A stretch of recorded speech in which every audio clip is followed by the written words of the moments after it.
Hi అండి. టెట్‌లో మంచి స్కోర్ గెయిన్ చేయాలి అని అనుకుంటున్నారా? టెక్స్ట్ బుక్ చదవడం ఒక్కటే మీ పని కాదు. ప్రీవియస్ పేపర్స్‌లలో మీరు చదివిన టాపిక్ నుంచి క్వెషన్ అనేది ఏ విధంగా ఫ్రేమ్ అయ్యింది అని తెలుసుకోవడం కూడా చాలా ఇంపార్టెంట్. అంటే మనం చదివే విధానం అనేది తెలుస్తుంది. మనం కరెక్ట్ వేలో చదువుతున్నామా లేదా అన్నది.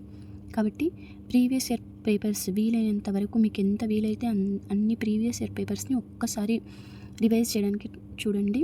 దానివల్ల మీకు ఒక హోప్ అనేది పెరుగుతుంది. ఇదేమో 9th జనవరి షిఫ్ట్ 1 పేపర్ 1 తెలుగుకి సంబంధించిన పేపర్.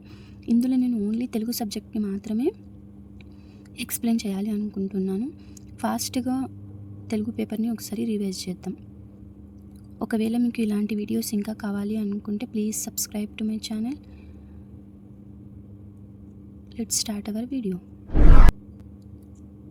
తెలుగు లాంగ్వేజ్ 1కి యాక్చువల్గా మీ అందరికీ తెలుసు, మనకు 31 నుంచి 34కి పద్యం ఇచ్చి ఒక క్వశ్చన్ అనేది 4 క్వశ్చన్స్ అనేవి ఇస్తారు.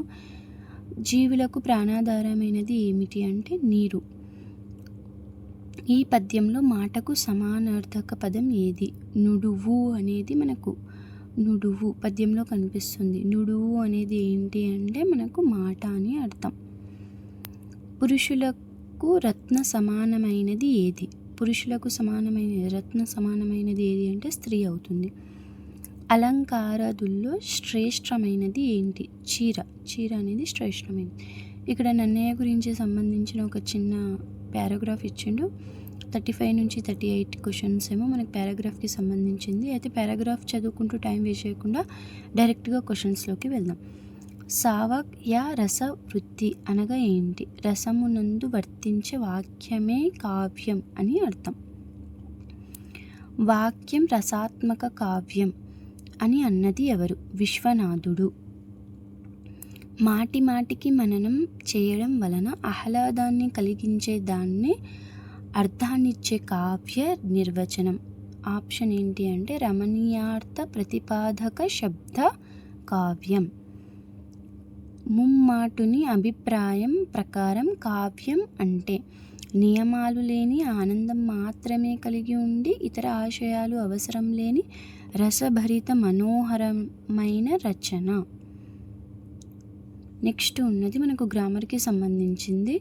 యాక్చువల్గా ఫస్ట్ నేను ఎక్స్ప్లెయిన్ చేసిన 31 నుంచి 38కి క్వశ్చన్కి మనం డైరెక్ట్గా అక్కడ వెళ్ళి కూడా చేయొచ్చు. అంటే పారాగ్రాఫ్ రీడ్ చేసి ఆన్సర్ చేయొచ్చు. పద్యం గురించి అవగాహన ఉన్నా కూడా చేయొచ్చు. కానీ ఇవి గ్రామర్కి సంబంధించిన క్వశ్చన్స్ ఏమో ఆల్మోస్ట్ మనకు ఒక 15 నుంచి 18 క్వశ్చన్స్ వరకు వస్తాయి. వీటిపైన మనకు మంచి అవగాహన అనేది ఉండాలి.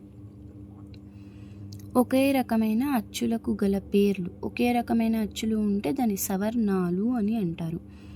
చేతులు కడుక్కో, ఇది ఏ వాక్యం? ఇక్కడ మనకు ఆర్డర్ వేస్తున్నాం, నువ్వు చేతులు కడుక్కోవాలి ఇప్పుడు అని. అది విద్యార్థకము అవుతుంది. ముఖ ప్లస్ అరవిందము కలిసి రాస్తే ఏమవుతుంది?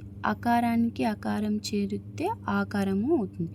ముఖ అరవిందము అవుతుంది. ఇది సవర్ణ దీర్ఘ సంధి.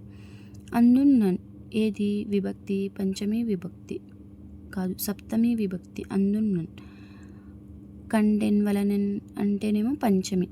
ఒకసారి విభక్తుల గురించి కూడా చూసుకోండి మంచిగా. క్రింది వాణిలో క్రియారహిత వాక్యానికి ఉదాహరణ. క్రియారహిత అంటే క్రియ ఉండదు. క్రియా సహిత అంటేనేమో క్రియ ఉంటుంది. నేను చదువుకుంటున్నా, ఇందులో క్రియ ఉంది, చదువుకోవడం అనేది. అది క్రియా సహిత వాక్యం అవుతుంది. శ్రావణి చక్కగా పాడుతుంది, ఇది కూడా మనకు క్రియా సహిత వాక్యం. పాడుతుంది అనేది ఉంది. అమ్మ కష్టపడి వంట చేసింది అనేది మనకు క్రియా సహిత వాక్యం. అదే కుంటాల జలపాతం అందమైనది, ఇందులో క్రియ అనేది లేదు. కాబట్టి క్రియారహిత వాక్యం ఏమవుతుంది మనకు? కుంటాల జలపాతం అందమైనది. కేతనం పదానికి అర్థం ఏంటి? జెండా. అందరికీ తెలుసు కేతనం అంటే జెండా. పడతి ఇంతి పర్యాయ పదాలుగా గల పదం ఏది? మగువ. యాక్చువల్గా మీకు పర్యాయ పదాలు అయినా నానార్థాలు అయినా ప్రకృతి వికృతి అయినా రోజుకి ఒక 10 వర్డ్స్ చూసుకోండి. టెక్స్ట్ బుక్ వెనుక ఉంటాయి. 6th to 10th are 3rd to 10th అయినా చూసుకోండి. టెక్స్ట్ బుక్ వెనుక మనకు ఈ వర్డ్స్ అనేవి ఉంటాయి. రోజుకు ఒక 10 నేర్చుకున్నా సరిపోతుంది. మీకు టెట్ ఎగ్జామ్ వరకు అన్నీ అయిపోతాయి. అర్థంలో వాడబడే తెలంగాణ పదం పైలం. చిరపైలంగుండు అని అంటారు కదా, జాగ్రత్త. కులం పదానికి నానార్థాలు. కులం అనే పదానికి నానార్థాలు ఏంటి అంటే ఇక్కడ వంశం, శరీరం. ఆంధ్రావళి కావ్య రచయిత ఎవరు? రాయప్రోలు సుబ్బారావు. ఆంధ్రావళిని రచించింది ఎవరు? రాయప్రోలు సుబ్బారావు. నల్లనివాడు పద్మనయనంబుల వాడు పద్యాన్ని రాసింది ఎవరు అంటే పోతన. ఉస్మానియా విశ్వవిద్యాలయం నుంచి తెలుగులో మొట్టమొదటి ఎంఏ పట్ట అందుకున్నవారు ఎవరు? పల్లా దుర్గయ్య. నీతిశాస్త్ర ముక్తావళి గ్రంథ రచయిత ఎవరు? బద్దెన. తెలంగాణ రాష్ట్ర పుష్పం ఏది? వెరీ ఈజీ, తంగిడ పువ్వు. బతుకమ్మలో యూజ్ చేస్తారు కదా. క్రింది వాటిలో సుద్దాల హనుమంతో రాసిన గీతం ఏంటి? పల్లెటూరి పిల్లగడ. ఇది కూడా అందరికీ తెలుసు. వర్ణమాలకు సంబంధించిన క్వశ్చన్ ఇది. కా అనే అక్షరం ఏమవుతుంది? అల్పప్రాణం, శ్వాసాత్మకం, కంఠ్యం. మనకు అల్పప్రాణం, నాదాత్మకం, దంత్యం. తా అనేది ఏమవుతుంది? అల్పప్రాణం, శ్వాసాత్మకం, దంత్యం. కాబట్టి ఫస్ట్ ఆప్షన్ కరెక్ట్. నెక్స్ట్ ఇది మెథడ్కి సంబంధించింది. అయితే దీనికేమో ఫుల్ మార్క్స్. అటెంప్ట్ చేసిన ప్రతి ఒక్కరికి కూడా ఫుల్ మార్క్స్ ఇవ్వడం జరిగింది. శ్రవణ లోపాలకు గల కారణాలలో సరైన వారిని గుర్తించండి. ఒక నిర్దిష్ట కాలానికి సంబంధించిన భాషా స్వరూప స్వభావాలను వర్ణించి వివరించి తెలియజేసేది ఏంటి? వర్ణిస్తున్నాము కాబట్టి వర్ణాత్మక వ్యాకరణం. మెథడ్కి సంబంధించిన క్వశ్చన్స్ మనం మెథడ్ క్వశ్చన్స్లోనే బాగా చదివితే మనకు తెలుస్తుంది. ఇక్కడ వర్ణించి అనేది ఉంది కాబట్టి వర్ణాత్మక వ్యాకరణం. ప్రథమ భాష వాచక బాహ్య లక్షణాలు ఏమిటి?